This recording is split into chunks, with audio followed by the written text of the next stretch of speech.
welcome students as we prepare for another episode of DC Graduates. I'm one of your teachers, your Dr. Recommended Dose of Nerdiness, aka your nerd today, Carlos Rodriguez. And as always, I am joined by my teacher, Ryan Slack. Slack, how are you? I am very ill. I am impersonating Humpty Dumpty from the Puss in Boots movie, apparently, and I'm drinking Harry Potter's favorite beverage, Squirt. If you know, you know.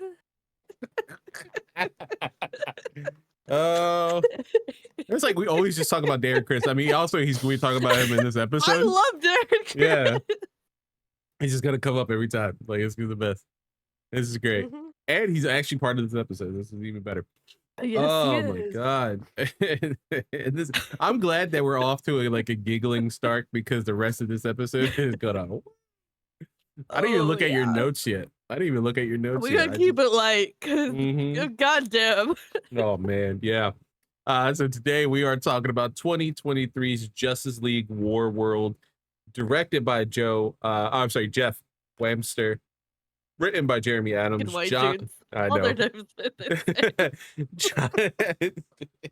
Johnny Bibano, and Ernie Outbacker.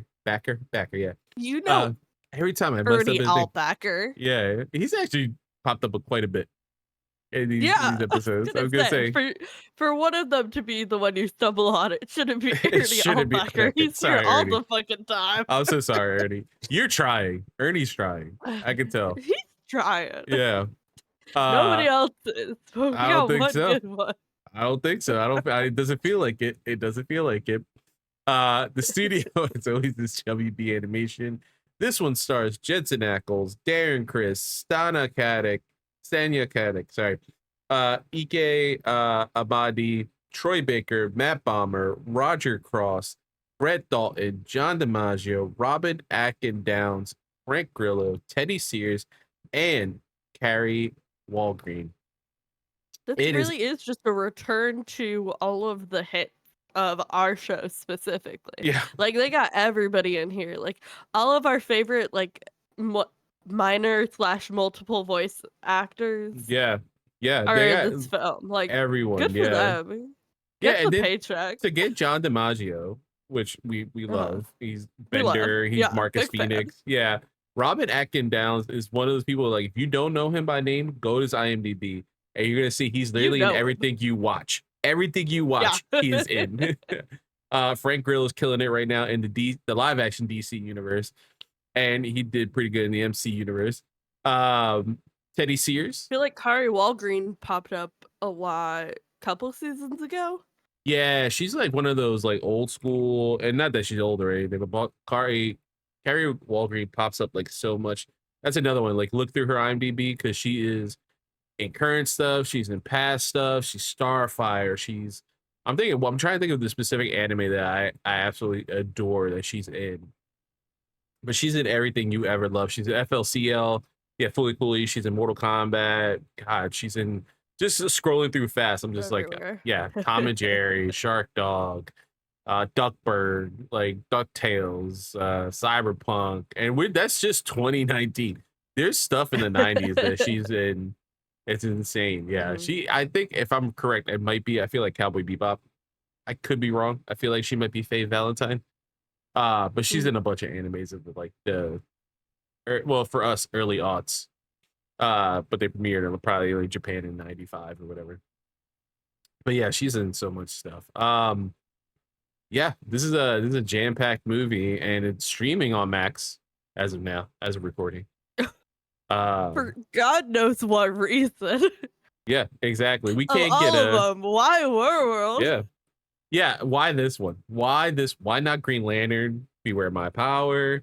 Why not last week? No, last week's episode wasn't on there. There might be. What's the name might be on there? Batman Aztec. We were just talking off air before we filmed. Oh, yep. As of recording Friday. So very exciting. I'm incredibly hyped for that. I've been waiting years for this fucking movie to come out. And it looks unlike anything we've seen too, which I'm really excited about. Very exciting. But that doesn't mean that we get rid of our weekly segment, which is Fuck David Zaslav. Now, this is a good point to bring. As of recording, it's the 15th of September, and we have They so just much put the shit. date out there. Oh yeah, because it's important for the context for the audience out there. All the crazy shit we just heard. Now, partially Uh-huh. not Dave's asshole fault. Partially is. So, I air my one grievance with Dave Zaslav directly. Why the fuck is Mortal Kombat 2 pushed back? This movie's been done for so fucking long. And we're like, oh, we'll wait till summer. Why? Why does it matter? Whatever money you're gonna make, you can make it in October in spooky season because Mortal Kombat is horror adjacent and the amount of gore and shit that happens in these goddamn games. There's a reason Remember why. when summer was the time that they put out all the movies they thought were gonna flop because they thought it was the dead time that nobody Yeah, would go to see the movies? yeah, And now it's like a blockbuster season. Like you yeah, only want to put out movies during the summer. We can have movies all 12 months of the year yeah, and they're gonna do pretty okay. Like, yeah, the first 2 weeks of January, you're not gonna do too hot. Like anything that gets put like post Christmas is just like yeah, cooked. yeah, That's yeah. fine, whatever. But But, like, it's not necessarily like you that could after do that, a right? Mortal Kombat in October. That's Yeah, okay. We'll watch it. yeah, that's I don't know perfect. about us, but Well, me, yeah, I would run to the theaters to see that, and that's the most frustrating thing because again, horror adjacent. That video game series has so many horror icons like Ghostface, Leatherface, and Freddy Krueger and all this other stuff. That why not release it during spooky season in October? It has so much gore and shit that this is the perfect movie for October. If you don't want to watch horror movies, like then it's fine. Let's watch a super gory action movie. All right, no, fuck watch you, it Dave's in also. 3 months when it's on streaming. Like, Yeah, and I swear to God, if the storylines, whatever weekend Mortal Kombat comes out, and then summertime, it's like, oh, it failed at the box office. No shit, Sherlock. You eh, sent it to die. Like, just because tell it weapons did really literally just good, to die. yeah, for Mhm, WB, just because weapons did good for you in the summertime doesn't technically mean, and I'm not saying anything toward Mortal Kombat 2, because again, I'm really mhm. excited for it. A lot of people are excited for it. But like whatever you put it up against, you better hope that it has enough like legs under it that can go. Because I think the better bet is October or November.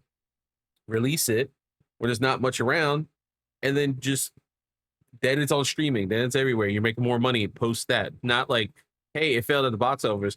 We're gonna not greenlight a Mortal Kombat 3. And then guess what? Oh, it did good in streaming afterwards. Well, now people have time to Mhm. fucking sit down and see it. Hell, I Yeah. say all this praise about weapons. I didn't get to go see it in theaters. I watched that shit the other day because it's out on digital. Mhm. And I don't have time to go to the theaters all the time as a family man. Fuck you, David Sazloff. Now, secondly, this might be Sazlov's fault. It might not be. It's partially the US government's fault. Why is now Skydance Paramount? Skydance just bought Paramount after appeasing to the orange guy, right? They went through all the Yeah. FTC Boo. stuff, magically went through all that stuff. They bought one of the oldest Hollywood studios in existence, who owns CBS and all this other shit. And now, as of like 2 or 3 weeks post buying them, is like, hey, we're gonna try to buy Warner Brothers. That should be illegal. Yeah. What the fuck? Yeah. That is such a Yeah. play for power, and and if it gets through so easily, that's so fucking frustrating because it is the worst part of corporate consolidation. It is so frustrating to see that some Fuck nepo baby, monopolies. yeah, and some nepo baby who appeases the orange guy gets to push whatever the fuck he gets through because he's friends with him or his daddy's friends with him. Like, dude, Mhm. fucking no. Like, first off, it's bad. Second off, it's bad. Like, it's just so bad on so many Mhm. goddamn levels. And this is coming from historically, if you go to youtube.com/nerdyday, I was like, hey man, Microsoft buying Activision, I understand the corporate consolidation part, but this might be a good thing because Activision only focuses on Call of Duty, only does this, only does that. And I was like, not really. They fired so many goddamn people. I made a video saying, hey, I was wrong. I Yeah, will valid. gladly admit I was wrong. I'll admit it here again. I was wrong. So yeah, I don't want Paramount to fucking buy Warworld. Also, selfishly, I don't want them to do that because James Gunn is just rolling on the fucking, DC universe. What if this douchebag buys this company and is like, hey, you keep talking shit about the orange guy, so fuck you and fuck your company. No more Superman movies. I will lose my goddamn mind slide. I will lose my. We just got confirmation that there's a buddy cop Lex Luthor Superman movie happening. That's what Man of Tomorrow is, guys. If you just heard that first, I'm not lying to you. He just confirmed it. They're fighting something worse than Lex Luthor. I cannot wait for that fucking movie after Nicholas I Holt. cannot wait for the sexual tension between those two men. And then add a child on top of that, and Connor. Fucking, that's gonna be the best thing ever. I feel about Connor. It's gonna be the best thing ever. I'm telling you right now. But if this dude fucks everything up, I swear to God. Also, how do you have just $51 billion in cash, mind you? They're like, oh, we're prepared to make a cash offer. Are you fucking kidding me? That should be illegal. That's what I like to call fuck you money. Like, Really how I physically cannot even fathom containing that much wealth because I am not good with money. And like, if I have all of my needs met, you know where all of that money is going to? The people who do not have their needs met, because I've been on the other side of that.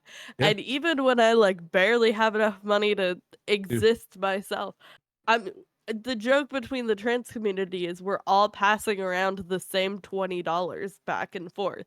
Like, we're just taking a single 20 and handing it to whoever needs at that moment. Yeah, no, it's so frustrating. And then last thing I'll say as a little aside, not that anyone knows where I work other than you, Slash, so this is good for you. The guy who runs Skydance now, Paramount, he came into my job on an emergency basis and was complaining about the wait times, and then he had to go back and help produce the latest Terminator flop that happened and like all this other stuff. I'm like, wow, way to throw around Arnold Schwarzenegger's name. Don't bring him into this. He's done nothing wrong, sir. Yeah, what he did. Fuck you, man. All right, but that aside, that's our David Zaslav talking. This is our great time that we can bring in corporate consolidation and Mortal Kombat 2. That shit makes me. I feel better. Okay. Again, we had to get all this out and have fun with this episode because we're gonna have fun. We didn't have fun watching this movie. No, we did not. We're gonna have fun right now. God damn it. Sly, hit us with that plot recap. All right. I apologize again for the illness happening. The Justice League is kidnapped and transported to Warworld. Again, not explained at all. We don't see the kidnapping. They're just there. Planet of endless gladiatorial combat to survive. I'm going to change the order on this. Wonder Woman, Batman, and Superman must unite to form a resistance. They rally the enslaved population against the oppressive regime. Do they really? I don't know any rallying going on, but okay. Facing insurmountable odds, the heroes lead a rebellion against the tyrannical ruler of Warworld. I think John does most of the work, but okay. Through courage and ingenuity, the Justice League inspires hope and ultimately liberates the planet from its brutal fate. Again, I think that was all John, but okay. Yeah, that's all John Jones and maybe a little bit of Age of Faraday. That's really it. Yeah. There's not much. Gone too soon. Yeah. Slide hit us with those comic book characters. All right. Again, in the order they appear, it's Wonder Woman, Batman, Superman, Martian Manhunter, the savior of this goddamn movie. Jonah Hex, fuck that man. Batlash, never heard of him, but his name was in the captions. Lobo, fuck that man. Mogul, Agent Faraday, really tried his best out there. Warlord, and Harbinger. Yeah. It's we keep making the jokes and we can kind of rip the band-aid off here and full spoilers, whatever you think. We'll jump into the Andrea Romano roundup because so like where did this movie fail? Okay, I will tell you exactly where this movie failed. This was not a movie. And I mean that in the literal sense of the word. This was 3 collections of shorts jammed together into one film, and it didn't do it well. Like, Mm-mm, I watched the Wonder Woman short and went, "Wow, this feels long." It's 20 minutes into the movie and nothing's happened. mm-mm, And then we get the Batman short, and we're like, okay, this feels like a completely different time, universe, like a completely different short. And then we see Diana in the like sexy Leia slave outfit, whatever, at the end. All right, okay, there's some crossover happening here, whatever. And then we get the third one, and this one was kind of fun initially, where it like plays with like the style and the art and yeah. whatever, and we get to see all 3 of them. Huh, interesting. Again, this feels like its own short, and then we get the, like, 4th partial, like, slice of this movie, and it's the actual movie. It's the last quarter where they're actually, like, uh, fighting against the bad guy and, like, overcoming and inspiring John to be the savior of the fucking universe or whatever. Um, but the problem is that last quarter of the movie would have been really interesting if I had not just been bored through 3 shorts Dude, where I'm completely tuned out and was barely paying attention.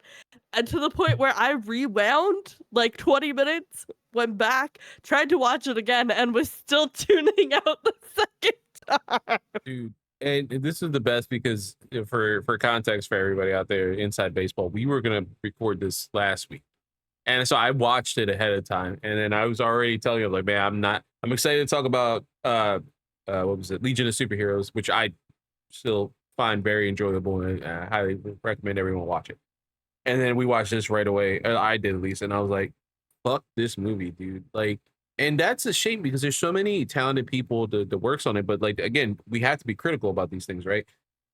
There's so much weird shit that happens in this universe so far. And I'm honestly at this point kind of get why they reboot or we might get a possible reboot Yeah. post crisis, right? Because like again, we see Wonder Woman, and in my head, I'm like, okay, this is the Wonder Woman. We're finally meeting her from Earth One, let's say, Mhm. right? No, no, it's not even Nope. conveyed till near the end that this is until she sees Clark in Superman's outfit, in the Superman outfit. Uh-huh. You kind of tell that she and Shakespeare that we met in Uh-huh. Justice Society are a thing now. And she's like, "Oh my god, you look so much younger," and all this other stuff. I'm like, "Wait, what?" So I was like, "She's never met this Clark because Bruce and Yeah. Clark already know each other, and like, Uh-huh. but she This sees, Bruce and Clark, yeah. yeah." So like, also Warworld's. I mean, you could play with like the overall concept of stuff, right? In different adaptations, right? But it's never been like a multiversal threat. So for it to be here, I thought that was really interesting. And to pull heroes from different like timelines, it felt very much like in Marvel comics. We might see this moving on.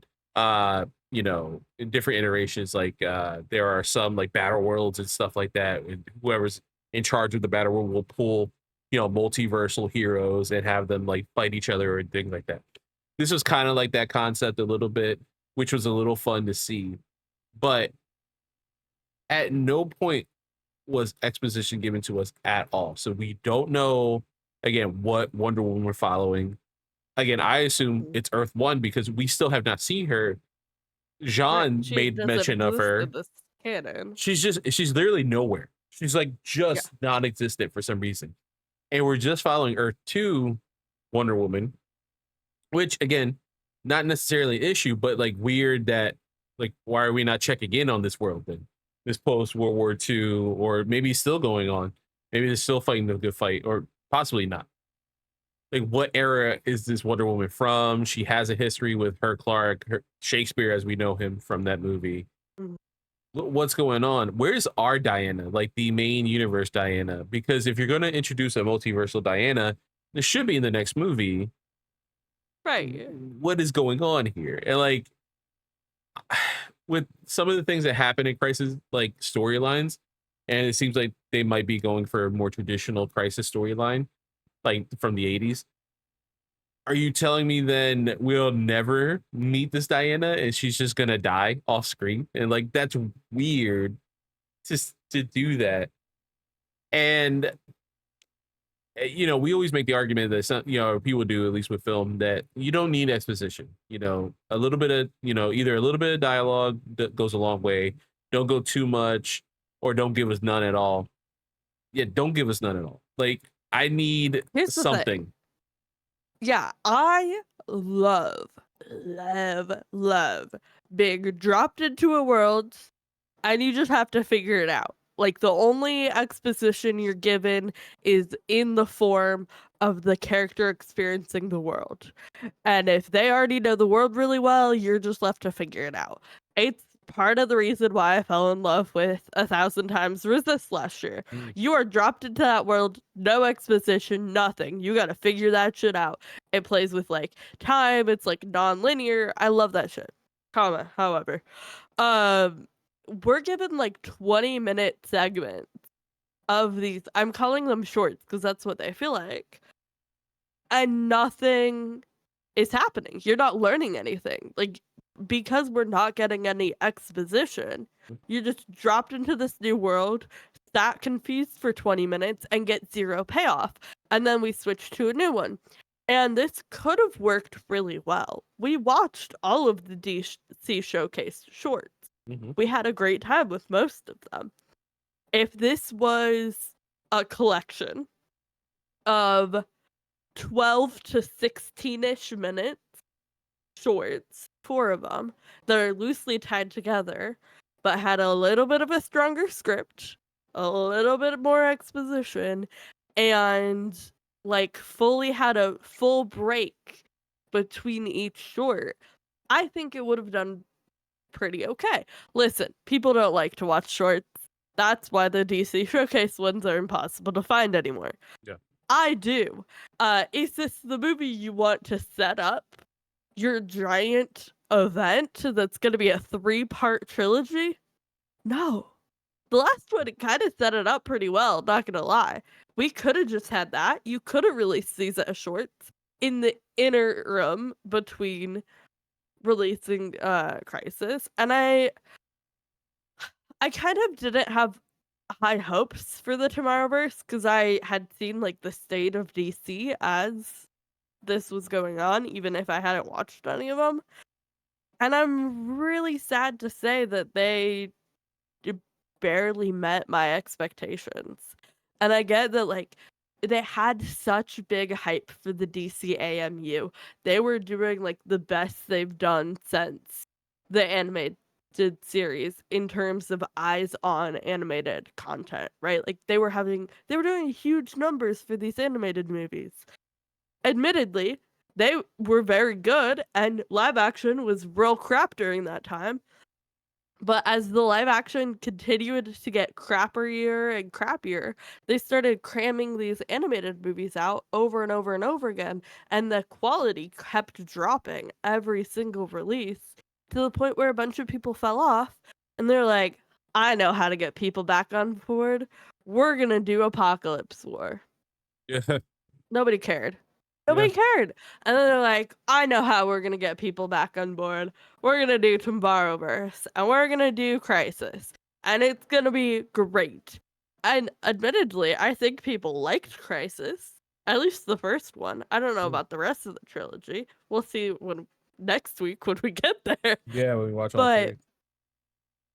This genuinely does not fit into the universe. And admittedly, half these movies don't fit into the universe because there's zero consistency in style, tone, storytelling style, nothing. Like there's nothing really tying these stories together, except for the fact that we are dropped into a world, expected to know what's going on, and then have a story thrown at our face. Yeah. I don't think it works. Yeah, Some of these movies worked. They figured it out by the time we got 20 minutes in. This movie didn't. not at all. And it's funny to look at the Tomorrowverse as a whole, right? Because again, we haven't seen Crisis yet, so we can't speak on that. That'll be next week's episode. But starts off with Superman Man of Tomorrow. It's man. Justice Society, World War Okay. II. Actually pretty We fun. liked it. Yeah, pretty fun. Yeah, some payoff, some No idea short how stuff. it fit in, Yeah. but it was cool. Yeah. Yeah. Batman Long Halloween, really well done. I liked really good. part 2 better than part 1. I wasn't big on part 1, but you know, That's fair. overall pretty good. A Yeah. plus, you know. Yeah, good A minus. adaptation. Yeah, it's a great adaptation. And you know, and even that has some weird issues, right? We mentioned this before. Jets' performance is not amazing. And then you get to like last week's episode, Legion of Superheroes. I'm not skipping that, but his performance just and this too is completely night and day. It's like, oh my god, yeah, what happened during that session? Like This one, I feel like he was trying a little too hard to do the Grudgy Warworld vibe, but fair. I we get can it. talk about it. Yeah. But Green yeah, Lantern then is we fun. had Green Lantern. It was great, besides the fact that they completely whitewashed the so-called protagonist. Other than that, loved it. I'm still not over that Jon Stewart though. Yeah, he's very light skinned. It's very strange. Again, Very light skinned. bring that back. Aaron Pierre, I get it. I can make devil's advocate for it. When you're drawing, it does not make sense. Yeah. When you can literally draw it however you want, doesn't make sense. No. But yeah, Legion. I think we were super high on that movie. We had a great time. I still think about it. Yeah. Yeah. And then this is supposed to be the setup for a giant 3-part event that's going to be like the big blockbuster hit. I just don't see it. I don't see how they can pull it off. And in a bubble, right? Like these are supposed to be like looking at it, right? So these are supposed to be like adaptations or like homages to different types of media, right? Like so a few dollars more are some of the it's like a western. It's some of the homages for Wonder Woman segment, and then that threw me off. Well, we can go segment because that threw me off when you get to Jonah Hex and he's a bad guy, and I was like, wait, Right. I understand, you know, the whole Confederate then turns good and you're supposed to root for him, or anti-hero like John Carter or anything like that. Yeah, it works for the 20s, Anybody 30s, who's 40s. a Confederate, not my vibe. I get it. Yeah, no, totally I understand. like a Punisher as an anti-hero, Yeah. like a whatever. America first though for him, no. man. He don't fuck with Confederacy. Yeah. But Jonah yeah, Hex, a bad guy, Jonah was Hex, so weird. and I did love him in his short, but at least he was compelling. Yeah. And he just was not compelling here at all. No, he was just like he just felt like a shitty bad guy. It was so strange to me. And then to then go on to the Warlord segment of Batman's, I was like, this feels so strange to me because it was like such a deep cut. We talk about deep cut characters all the time, and like when they bring out shit like that, Most of the time it's like, oh, this is a cool like little Easter egg for the people who love that character. But like to make this the entire like revolving character of the short. Yes. It was so strange. He's keeping them as slaves. Like that's kind of weird. Yeah. Like we're doing this like weird like it's it's definitely Warworld, but well, also, I mean, that's kind of how those comics go from like my experience of like researching them. Like Warlord books but they're are never kind of my favorite. No, it's supposed to be like DC's answer to Conan the Barbarian, but like with some oh hey, Again, I'm from Earth. Conan. Yeah, and I've been misplaced into a different world and all this other stuff. It's just a strange, like it's fun when they come up in comics when you like, hey, oh my god, look, Connor Kent is in Warlord's world. I love a you know? crossover moment. Yeah, but I'm not gonna watch it or read a full. This was really strange, and then it feels like it betrays Bruce, you know, because he like lets people die.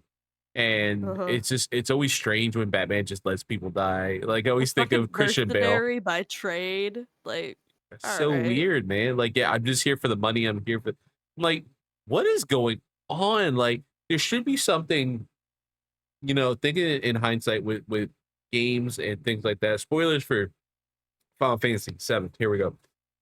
Thinking Okay. about games where they kind of fuck with your brain, right? Our protagonist in Final Uh-huh. Fantasy VII, Cloud Strife, believes he is a soldier A class. He's part of the soldier program. All this, he fought alongside Sephiroth, all this other stuff. His memories betray him. So if you don't know that, Mhm. that's the base level. There's literally a whole ass game from the 90s and two quote unquote remakes that have been out recently. Play the fucking games, they're great. Uh-huh. Um, so like that, to see flashes of like what the real world is and to see what his actual memories might be would have helped these segments so Yeah. much, so And we get that immensely. in the third, At that but point, in it's this too one, late. it's like, yeah, he's this money-hungry mercenary. Who the fuck is that? Like, that's not our Hmm. Batsy. And then he has the egregious. I could not stop looking at it. It looked so ridiculous, and it would disappear in a couple scenes, little short clips. The scar through the nipple. Oh yeah. It was so fucking distracting. Like, what the fuck is Well, that? here's the worst part. Selena gave him that, right? Oh, even worse. Yeah, Selena gave him because that's part of his body. Um, Yeah, and then to get to our third segment, which I think we can both say is the strongest one. It's absolutely, it's the most 100%. fun to watch Mhm, because it's an homage to from what I can read here from IMDb, it's homage to a classic episode of Twilight Zone called Will the Real Martian Please Stand Up? And a lot of it plays that way. And then it was really fun to have the black and white, and then the white Martians mhm, kick in, and you're like, oh shit, white mhm. Martians. Oh my god, stuff is I'm starting to get where we're going here. And then, Uh-huh. And you then you get know, the touches and the memory flashes, yes. and And then I'm you get like, the hysteria, the group hysteria of like who's normal, who's not, who's an alien, and then they all are. And yeah, no, I it was definitely an homage. It was done very well. It had really strong both writing and visual storytelling. And again, if it was a short, that would have been an excellent short. yeah, yeah, 100%. And then to get to, this crashed Martian ship and then see, them react to it and then see color and then acknowledge, like Bruce That acknowledging, they like, no, weren't wait, seeing we weren't seeing color. And previously, I and was that like, was weird. that was cool in my notes when I was like, wait, can they see color? And they were like, yeah, now we can see color. I was like, you got like it was like it was like a reward. It was like a little sweet treat at the end Mhm. of this shit salad that I just ate. And it was so frustrating though to see. And this segment was really fun to play off all that stuff. And you start seeing the real heroes pop through, right? You see Clark's determination to help everyone. You see Bruce's like his cunning, and you see just Mhm. Diana being just fucking awesome. And Badass. then you get kicked into the real world and what is Warworld, and then it's like, wait, Mhm, here's Jonah Hex. Oh, it's just a clone of Jonah Hex. It's like Westworld. There's like mhm, so many mhm. clones of clones and all this other stuff. I'm like, Yeah. oh, this sucks, dude. You tell me you couldn't just like take Jonah Hex from time and space. This thing is like a multiversal threat now. You're talking about Warworld. And then we get Mongol, and I'm like, ooh, Mongol's a really cool bad guy in the DC universe. What are they gonna do here? Like, not Eh, much. not much. Not I much. think that's the story of the film. What are they gonna do here? Not Not much. much. And then John comes in. And I'm like, hey, John Jones is here. This is awesome. Thank God. Oh Thank yeah. God I was for so real. excited. It went from like, oh, Truly. cool, The another. savior of this film. Yeah, we have like if you have like the Justice League, the Trinity, even though Diana's not from their world, and then Martian Manhunter shows up. I'm like, man, this is gonna be fucking awesome now, and Yeah. it really isn't. Like, there's some cool Mhm. fights with the White Martians, and it's a lot of this is where the exposition gets dumped on you, and at this point, it's like too little, too late, man, or too much at this point. It's too much exposition now at this point because Yeah. it's Jean being like, I am playing this memory and you and this and you and Lobo. That's why you want this because I told you to do this. And I was like, what Mhm. kind of 8D chess are you playing, John Jones? And why are you telling us all right now? I don't want to hear Mhm. you talk. End this movie, John Right. Jones. Please, God, for our Please, sakes. God, end this. Yeah, and then you get a glimpse of I don't think it's going to be much spoiler if you read comic books. An old man, Barry Allen at some point, and he's like, "Oh, you look so young," or literally, so you get a hint of what's coming to the crisis and stuff like that if you read those books. And it's like, what the fuck is this movie, man? Why are we doing this? What is going on here? All of this is super fucking frustrating. And I just got angrier and angrier as the movie kept going. I'm like, I there's no way I can recommend this movie. I'm not like fast forwarding to the end No. of the episode. There's no way I can recommend this movie. But There's what exactly one way I could recommend this movie, but we'll get to that when we yeah, get there. I want to touch upon the next section of the Andrea Romano roundup, which is everyone Uh-huh. talks shit about Thor 2 just being set up for the Infinity Saga, but this is way worse because this is literally all set up I for liked Crisis. Thor 2. I It like Thor wasn't 2 enough. good, but I Yeah. liked it. Yeah. Yeah. I liked it better than all of the Iron Man, which I know is a hot take. I just That can't is a hot stand take. that That's man. fun. Yeah, Tony Stark, not Robert Downey. I'm not fond of either of Oh, them. fair. I'll just say that. Fair point. I was trying to save you there. Uh, you really were, but I'm just sticking to my guns. There's no filter today. It's just Yeah. all out there. Yeah, no. So like, listen, I liked Thor 2. I enjoyed it. I don't remember where I ranked it, but it was somewhere egregiously high on my list of the MCU. Because I had a great time with that film. But this this is 10 times worse. Yeah, this is 10 times worse because you don't even get like a good story or an okay story around the setup for the next big event. Like, like I get what they were doing Mhm. with Thor 2. Like, oh, we had to introduce the ether. We'll do this and we'll just make a story. And I was like, poor Christopher Eccleston, constantly since Doctor Who is just like, oh, I'll be in G.I. Joe. I mean, I like you in G.I. Mhm. Joe, but it's a G.I. Joe movie. And then it's like, I'll be in Thor the Dark World. It's like, I like you in Thor the Dark World, but that's not how Malekith is supposed to be. Like it's frustrating. And then to see this and like, well, at least it's fun action in those movies and all this other stuff. And the exposition is like sprinkled throughout the whole goddamn movie, not just the goddamn end. Like this is so fucking frustrating. It's so anger inducing My because biggest yeah, MCU hot take is, and now that we're on here, I have Thor: The Dark World ranked number 19 out of the 28 MCU movie films I have on this list. And notably, you know what is a couple spots below it? Iron Man 1. Uh, Iron Man significantly below it. Ragnarok, which I also hated. That is a hot take. Oh my god. I hated that film. I did not have a good time with that. The Love and Thunder did nothing for you as well. That's probably worse. Love and Thunder was probably better. No. I don't Thank you. remember. No, here's the thing. I really didn't like how dichotomized, I don't know if that word is, that film was. Like, it was emotional whiplash in not a fun way.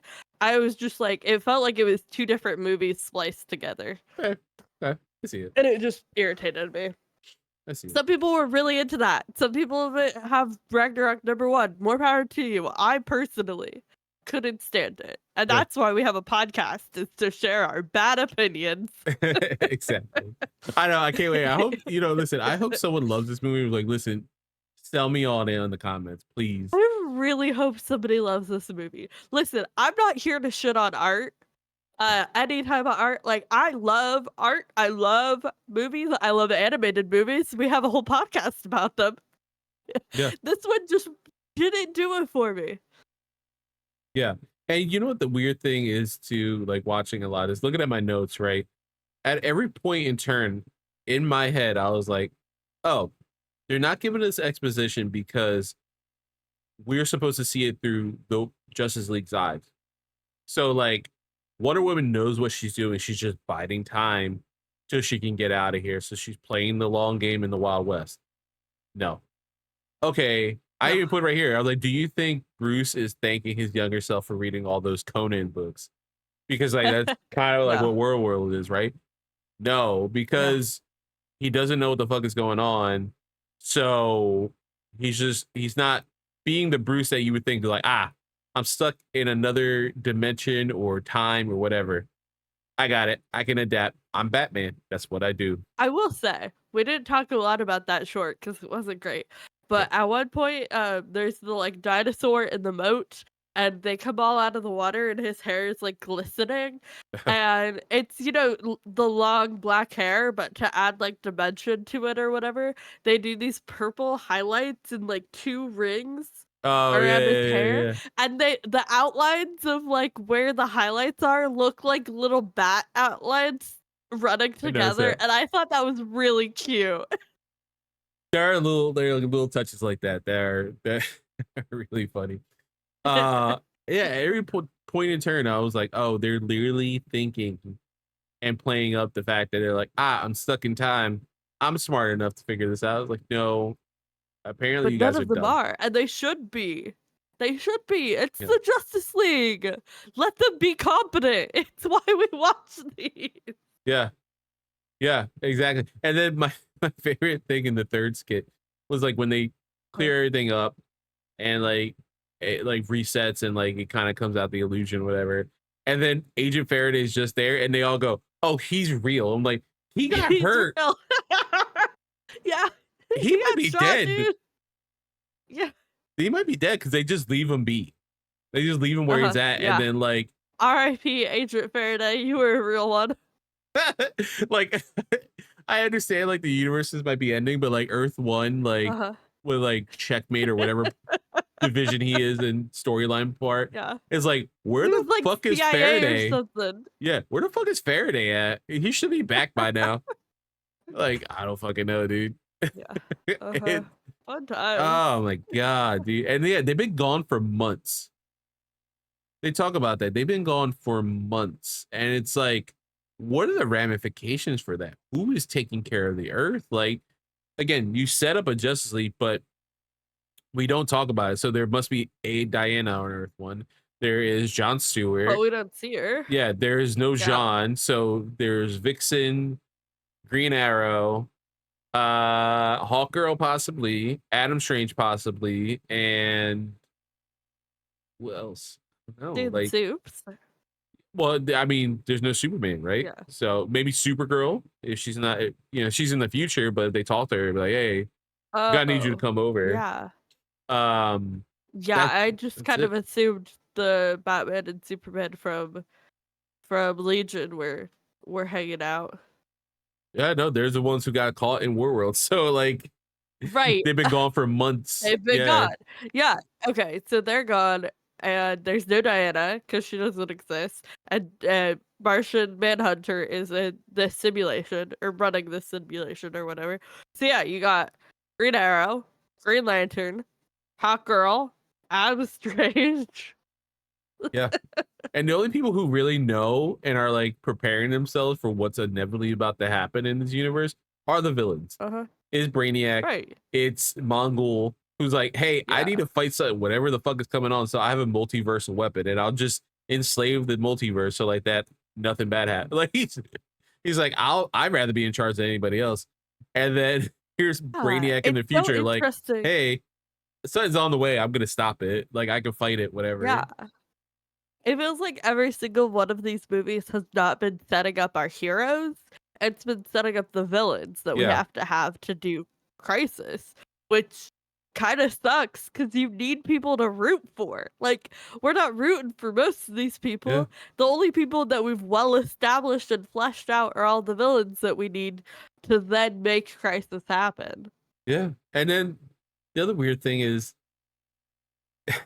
it's so weird because I again talk shit about Thor 2. People like hate it because it's set up for the movie. This movie is set up for Crisis, but like at the same time, not really. Not well. It's 60 minutes of like That's what their not goal setting was. anything It was up. not well. Yeah. No. It's That just set up jack shit. We didn't even get a post credits on this one. no, Like nothing. no. If you in the first 60 minutes, or actually the whole hour and a half runtime, the most that you set up is like, hey, Warworld's a multiversal like weapon that you can use. There's a reason why people are trying to get it. They see something on the horizon. Harbinger's here at the very end, and an older Barry Allen is here somehow. That's it. That's it. And our question still like we didn't even question this. I don't know if you did, but like, what? Where the fuck is John? Like John just like combines with a white Martian, makes the key, Uh-huh. activates war or Uh-huh. deactivates Warworld, and then like, did he make Uh-huh. it out of it? Like, I guess we'll find out next week. it's this is so. What a fucking weird movie, guys. This is What strange. a fucking weird Um, movie. Is there any notes you want to shout out for this episode specifically before we move on? That's the fucking horse in the first short. Oh, Diana's horse specifically. yeah. That's not how horses moved. I was so unnerved. It No. was freaking me out. I don't think that was supposed to be freaky. I think they just don't know how to animate horses, but that's not It's how a horses CGI, walk. man. It's CGI. It's Not weird as at shit, all. man. Oh my god. Yeah. No, have you ever seen a horse? Apparently not. Yeah, I That don't was think anyone. scary. At one point I did write, this was during the second short. I said, "R.I.P. the one woman," and then later I was like, "Oh wait, she lives." Wow, I was so not paying attention. And I thought she think it was died a too. different woman. I thought she died too. Yeah, The one guy caught it the worst. He just walked through a fence and just became like a Mortal Kombat fatality. Yeah. The hell? Rip. My favorite part of this movie was when the fucking asshole in the second one goes, "I am magic incarnate," after exclusively using a gun as his weapon of choice. Dude. I think I was watching it and my niece walked in and sat next to me like after work. And so she's like watching, she's like, "Oh, what you watching?" I'm like, "Oh, I'm watching this for the show, whatever." And she gets it was like, "A fucking gun?" I was like, "Yeah, I don't know what to fucking tell you, man. Like, this shit don't make sense anymore. Like, I'm not happy to be here. Like, it's just like, this is the worst, man. I'm so upset. Oh my god. God, it's just, man. Wait, I especially would like to point out both of our closing notes on this movie. Would you like to read what your last note is? Wolf, this movie, man. And I said, "Well, that was boring. Whoops." Yeah. Listen, you know what's funny at first when Lobo opened his mouth too? This is no shade against John DiMaggio because John DiMaggio, again, fucking A+ Love actor. him. Like he's Huge great. fan. And he's great as Lobo. He's done it before. He's been amazing. And he's great in this movie as Lobo. But like Lobo opened his mouth.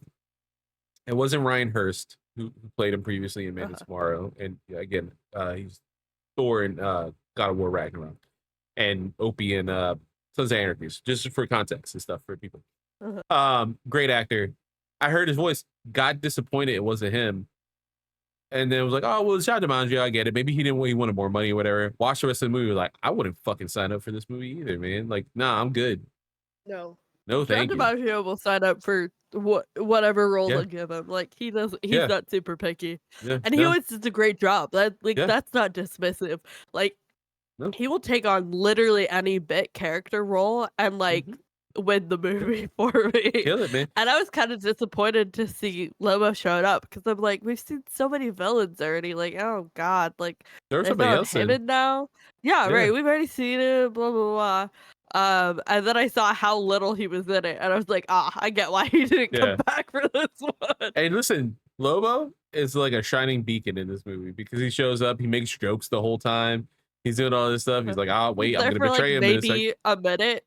Yeah, he does a lot of heavy lifting for this fucking movie. Yeah. And speaking of, that's another thing with John DiMaggio. When you see his name, you're like, "Oh, I wonder who he's gonna play." And then you see who he plays, you're like, he's gonna do a really good role. And the only time I ever questioned him was in a previous episode we talked about. Not that I mentioned it in that episode, but the first time I saw Under the Red Hood and I saw him as Joker, I'm like, in my head, I'm like, Bender and Jake from Adventure Time is gonna play, and Marcus Phoenix is gonna play Joker. I don't know how that's gonna work, and he kills it. He's a great job. He's a great Yeah. Joker. Like, he really Yeah. cannot do any wrong. He's that good of an actor. Like, oh my god. And he And like does. Mark Hamill will always be Oh like yeah, my yeah, favorite. But like I love John DiMaggio. I yeah. really hope he's a good man because I'm a I big pray to fan. God. I pray to God that Ginger is just a good man. I swear to God, I need it. I need it because I Yeah. love, and like every character he plays, I love Marcus Phoenix so fucking much Uh-huh. in Gears of War, Yeah. and stuff like that. But yeah, Lobo's, thank God for him. Wait, can we touch upon this though? Dude. Not the Uh-huh. Martian racism. They definitely said the white Martians would die. Yeah. Here's the thing. It always shocks me when they try to tackle the concept of like racism and xenophobia with the white and green Martians. And like this was definitely not the movie to do it. Nope. Just use them as fodder. I was like, damn. All right. Okay. Listen, I'm all up for debates and serious talk about, DC lore and like how it relates to real life. Again, great episode with you, me, and JJ where we talked about the diaspora nature of like Clark and Kara and like how it relates to my life and being Puerto Rican that grew up in America. Yeah. But this is not the movie. You're right. This is not the movie. Like time and place for everything. I would Yeah. love that movie. They want to tell like the story of the last Green Martian and what it means. I'll watch it. Like the story of what's her face and disguising herself as a Green Martian for Oh, yeah, acceptance Miss because Martian, she's yeah. trusted. Blah blah blah blah. Like, I'd be here for it. Yeah. But God, thank you. Yeah. If you want to watch yeah. that, watch Young Justice. Young Justice does that whole storyline. Young perfectly. Justice does it very well. Yeah. They also have the time, the pace for it, and things like that. They actually care about the story they're telling. I don't know if people care about the story they're telling here. No, again, I'm trying not to offend the filmmakers. I don't know where this went wrong. It's funny because you look on IMDb and they have like ratings and stuff like, oh, people rated it this and that, and like a lot of animated movies come down low. Ratings are so whack. Exactly. What is this one at? You know what? Could not tell you. I want to look that up while we're talking because like it can't be good, and I would agree with them. Like it's the only time I would. It's a 5.3 out of 10. I could bump it down. I could bump it down a little bit. Yeah, that's pretty high actually. Yeah, I would not, and I think it would almost, funny enough, too, would be egregious if they were like, hey, let's take the time to talk about the serious nature that is Martian racism. Like right now, I need you to end this movie as quickly as possible. Do not talk to me about Martian racism right now. There's a time and a place, and your movie needs to be done now. You want to give me a 20-minute short about the history of Martians and the racism that is, the allegory is for? I'm down. I'd rather watch that the Warlord segment we have. I'd rather watch that than the Western segment that we got. The Twilight Zone one was pretty fun, but God, there's so much shit that like I'd rather do than watch this movie in version. Yeah, I want to shout out a review I just opened on IMDb from Agoff, AGOF. I didn't actually read the review, but the title of it just perfectly sums up this movie. Mostly an okay anthology, but low frame rate and no ending. Yeah. It does have a low frame rate. Yeah, it's weird. Yeah. Yeah, you're not wrong. It did not look great. That guy did our job for us in one headline that we did in like 30 some 30 some minutes. Yeah. Jesus, 30, 40 minutes. That dude did a better job. So shout out to you. Holy shit. That's how we're gonna end this segment. We're gonna move on to drama class. A holdover for MC University. One of my favorite sections. And we got one. If you don't, it was a good one. It was a good one. I'll take this one, but it was a good. I don't want to subject you any more to this movie than we need to. All right. So this is Clark in his segment. I think what was the Agent Faraday wanted to shoot people, right? He was always. He was like, Bruce and Diana are aliens because they like caused him to have all the visions when they touched That's him or right. whatever. Yeah, that's right. Again, it's a shame because Faraday is just like paranoid and doesn't know where the fuck he's. Again, a regular human in space in the multiverse somewhere and subjected to like some of the worst mental torturing that anybody has had. He's not a superhero. This guy deserves all the respect in the world. Just like a kind of incompetent CIA officer or whatever. He just fell into this by accident. He's like wondering, like, where the fuck is Batman, Superman at? Like, we kind of need them right now. All right, so this line goes. I don't know what's going on. I don't know why I have these powers or why I'm seeing those images, but I do know one thing. I am not about to murder some people because I'm scared. That's not the American way. Tell him, Clark. It's a very telling quote in this past very extremely crazy week that we've had in America. But it's been a rough one. Nonetheless, that is why Clark is Superman. And that line purposely. That's why I love that he doesn't know what's going on, but like he's so instilled in his ways that he's like, no. Truth, justice, the American way. That's not what we do. You know, like and the fact that Faraday is the one who like instilled that motto into him was a little weird, but you know, we'll take it. Well, in this multiverse, right? Some American patriotism for you right at the end there. You gotta wonder if like Faraday, like we don't get to see his little flashbacks or anything, but Faraday sees Clark, sees he has powers, and something about me wants to say truth, justice, the American way. I don't know why. I can't speak to it. But this son here just wants to say it out loud. All right, moving on to homeroom. Our final thoughts on this god awful movie. Sly, I'll start with you. What are your thoughts on this movie? Okay, I said earlier there's exactly one way I would recommend watching this movie, and that is fast forwarding approximately 40 minutes into this film. As soon as you hit black and white, you're there. Start there, watch the rest of the movie. I think this fourth short is fine if you haven't sat through the first two. Yeah, that's fair. The third short, highly recommend. The fourth one, like, it's fine. Just keep watching. Whatever. That's the only way I recommend this movie. The first two shorts, they were there. I would have liked them better if they were broken out pieces. Yeah. If I sat, consumed that, had some time with it, moved on with my life, watched something different. Yeah, man. I mean, that is probably the best way to watch this. And again, I know I'm the Superman fan. I'm crazy about Superman, but like honestly, that's just the best part of that movie. It's the best at doing the homages to the source material they're referencing. Something about Superman lends itself to like very 40s and 50s esque like talking and things like that. It's just love a transatlantic accent. Yeah, exactly. Man, it's just God, this movie sucks so bad.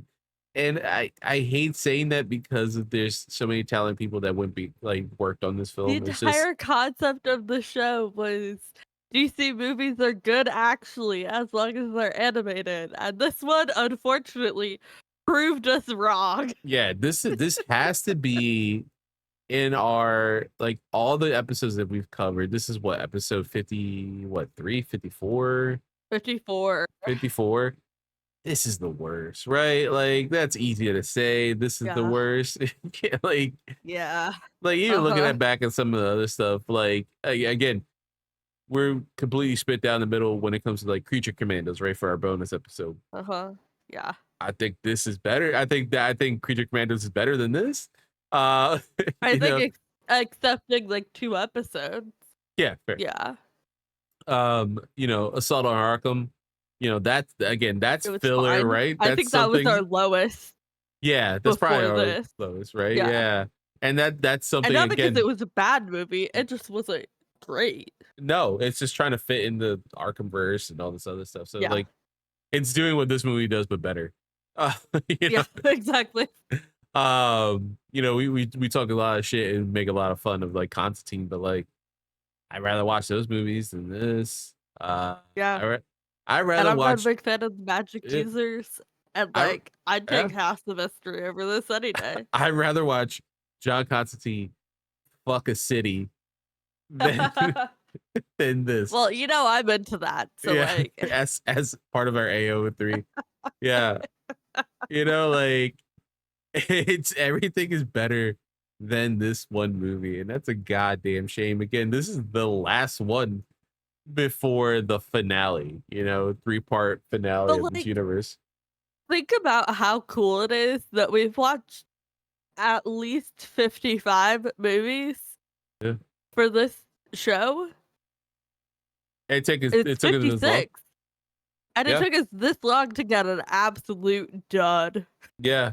Yeah, honestly, where we don't even speak, like we can only speak about it being good for a 20-minute stretch. And even then, Huh. the issue is that it doesn't really do a great job.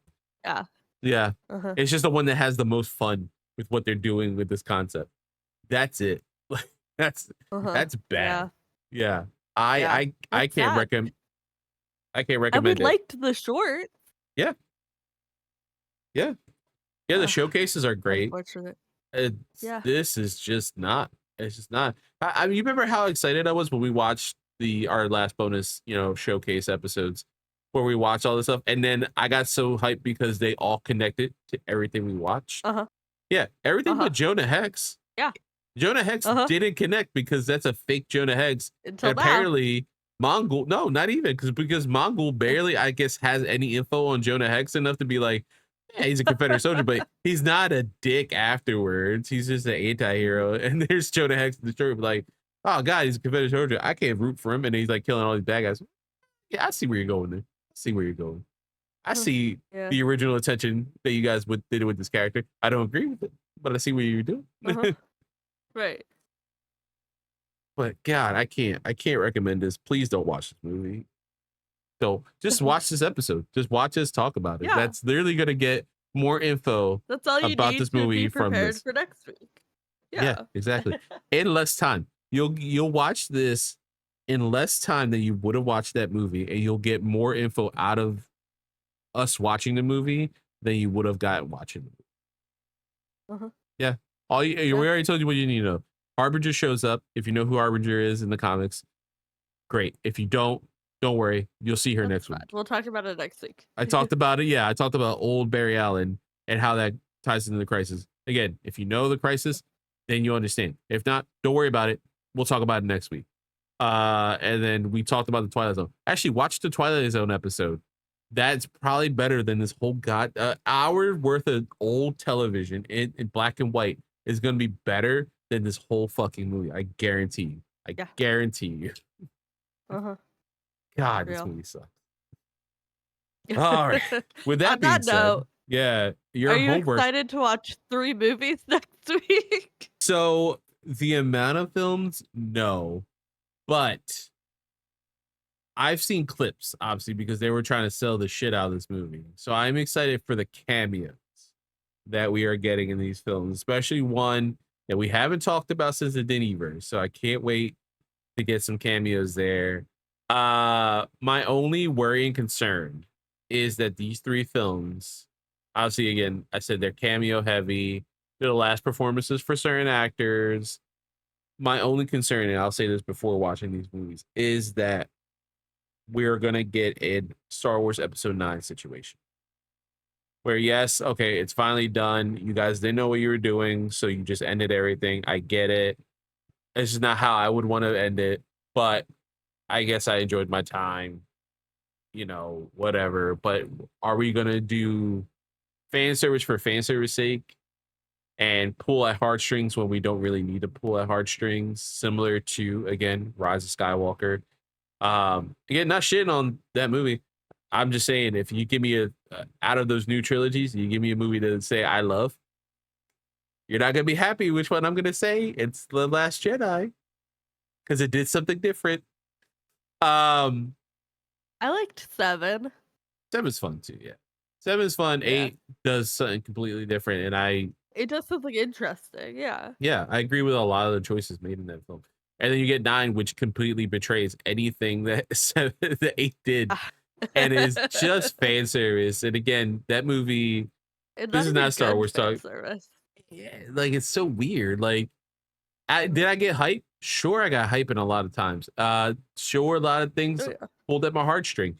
Um, and I don't know, man. I just that's why I worry about where Crisis of Infinite Earths, because I know a lot of cameos are on its way, because I know it is definitively the last performance in animation that we see from a certain actor who unfortunately passed post Yeah, this movie coming in, unfortunately, yeah. or before this movie came out.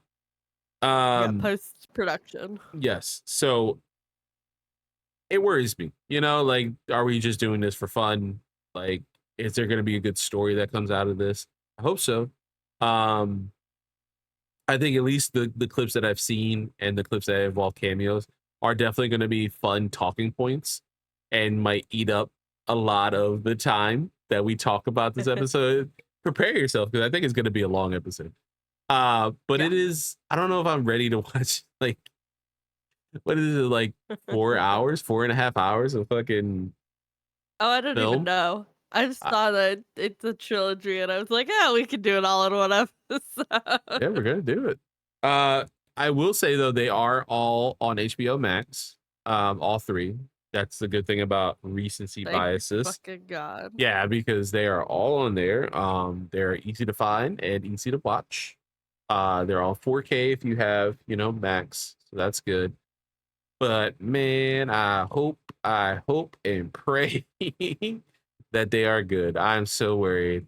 I'm so worried. But that's your homework, guys.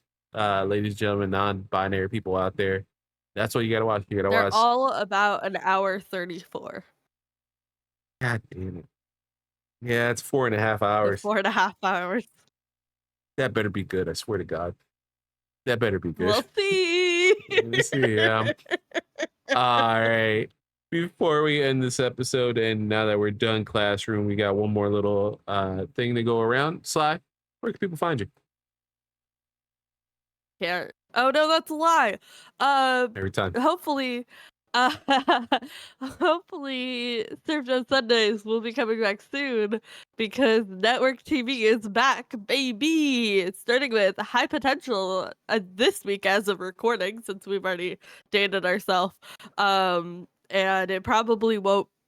It probably will be happening. I'll say this: the Sunday after this episode comes out. Here's opening. We'll see what we can do. Fingers crossed on that one. Um, Sorry, that's on TikTok at yes. FlyCloneMC with JJ Watch. We'll be on TikTok live sometime afternoonish Sundays. Yeah. There we go.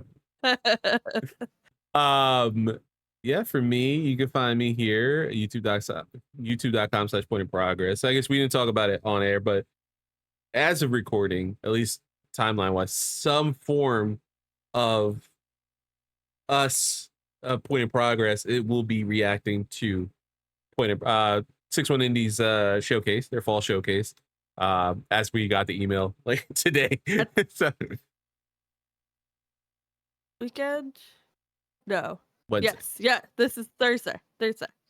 Yes. So yes. by the time this comes out, last week we will have a VOD of some combination of us reacting to the Yes. fall 6-1 Indie Showcase. I think it was wonderful. Our friends did a great job. I'm gonna go out of my way and just assume they did. Oh yeah. Because they No, always it was do. excellent. I Yeah. totally enjoyed it. I really liked that one game they announced. Yeah. You know who I thought was really handsome? Kyle. I thought Kyle was very handsome. PD. Yeah, Oh, PD. Kyle too. Kyle's very Yeah. handsome. Well, you see, PD, a lot of the voice, that's what for me. Like, I want PD to put me to sleep. I love the fits that PD's been doing lately. Also, I find it interesting that PD's just like everywhere in the gaming verse. Yeah. If you know who PD is, Yeah. like, if you know, you know. It's kind of crazy that he's got a new game coming out next month and a beloved series that he's already part of, and Spoiler. champions all the time. We'd love to have him on Chaos Springers, like And Kyle, just saying. One of the episodes coming up is like his favorite game. You know what I mean? Just saying. Just We can saying. replace Harv with him. I'm just saying. Poor Harv. Harv's not even shaft. Harv's not even watching this. Don't worry. He's playing fucking whatever, Bloodborne or whatever for the millionth time. Elden Ring. That's what he's playing Elden Ring for the 100 millionth time. He's fine. He's fine. No, we don't have to worry about it. But yeah, as of this recording and as of this posting, I'm sorry. Yeah, check out youtube.com/point-in-progress. Like, share, subscribe. As we mentioned, when you listen, go on youtube.com, watch that. Watch the VOD for 6-1 Indies showcase. It's Not a Loop is coming out very soon. Season 3. It's Not a Loop, it's Control. My Rarityverse playthrough series where I play through all of them. And you guys get to experience how it is playing through these Remedy games for the first time through my eyes. We have another Let's Play series on the horizon, either in or around spooky time. But honestly, spooky season is always year round, so it doesn't matter when it drops. But it's something me and Frank have been working on for a while. And Frank, check out Frank's video of getting Foxhound. Yeah. And he has another one too incredible. showing up. As of this posting, go back. He has 2 Metal Gear Solid Delta episodes that you can watch of him playing the game and just being fucking amazing at it. And the fact that, again, full playthrough, not even joking, full playthrough, 2.5 hours. He got Foxhound, and then this newest one from when he messaged me, 1.5 hours. Sly, he beat the game in 1.5 hours. I wish that surprised me. But Frank's just that good. In a crocodile suit. He beat the game in a crocodile suit in 1.5 hours. Like, go watch that. I go love support it. that man. I'm so excited. God damn it. But till next time, hopefully the next movie's better than this. Hopefully I'm less sick by then. That as well. That or the movie's gonna be so bad that you're gonna be sick because of it. I'm gonna call out sick from this podcast. Right. Till next time. Class dismissed.